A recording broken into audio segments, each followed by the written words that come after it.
Ilang oras matapos magsalita ang aktres na si Maris Racal tungkol sa isyong kinakaharap nila ng kanyang ka-love team, nagsalita na rin ang aktor na si Anthony Jennings kaugnay dito.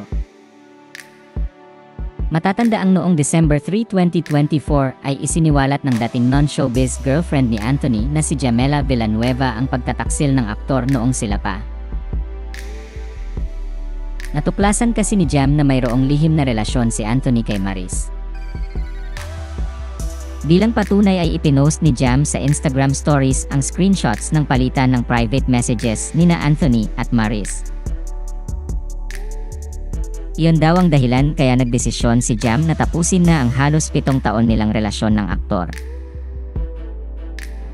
Kaya naman ipinost sa YouTube channel ng ABS-CBN News nitong Biyernes ng gabi, December 6, 2024, ang video kung saan binasag ni Anthony ang kanyang pananahimik. Ngunit hindi para depensahan ang kanyang sarili o ipaliwanag ang nangyari kundi para humingi ng tawad kina Jamela at Maris.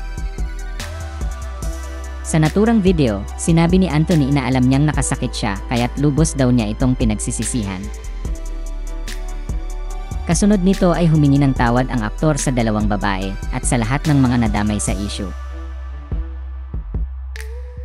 Anya, sa lahat ho ng mga nangyari noong nakaraang araw, sa lahat ho ng mga taong nasaktan ko, especially po si Maris tsaka si Jam, humihingi ho ako ng tawad sa dalawang babae, and sa lahat po ng mga nadamay ko rin po.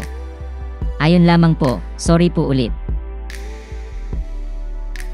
Tumagal ng 22 segundo ang apology video na ito ni Anthony, at wala nang ibang sinabing detalye ang aktor.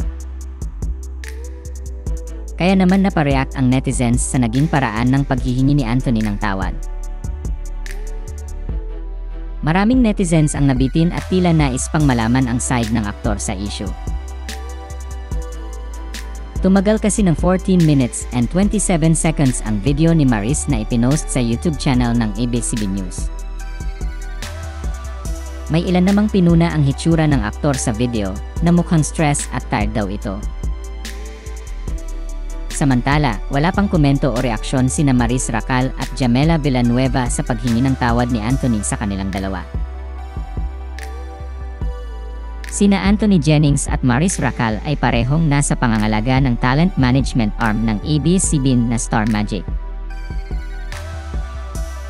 Kabilang silang dalawa sa cast members ng pelikulang And the Breadwinner Is, na isa sa official entries sa Metro Manila Film Festival 2024, at sa upcoming action series ng ABS-CBN na Incognito.